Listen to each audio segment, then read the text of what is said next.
L-Amministrazzjoni tal-Partit Laburista ltaqgħet mal-Assoċjazzjoni Maltija tal-Lukandiera u r-Ristoranti l-Mhra fejn matula ġie diskuss il-progress li sar fis-settur turistiku.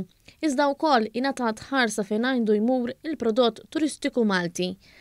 Minkejja li l-imxija tal-Coronavirus ħarbtet dan is-settur li minnu jieklu diversi ħaddiema, pajjiżna baqa' affokat sabiex ikun ippreparat għal meta jgħaddi kollox.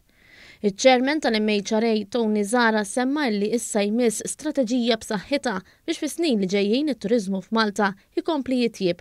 Fosthom billi jkun hawn aktar taħriġ għal ħaddiema Maltin li jixtiequ karriera fis-settur turistiku. Allura aħna rridu nibdew issa nippjanaw għal-futur għal meta tarġa' kif jgħidu l-Ingliżi toħroġ ix-xemx. Aħna konvinti illi Malta għandha futur tajjeb u sabiħ fit-turiżmu u allura se nibqgħu nippuxxjaw biex meta toħroġ ix-xemx inkunu lesti biex neħdu vantaġġ tagħha.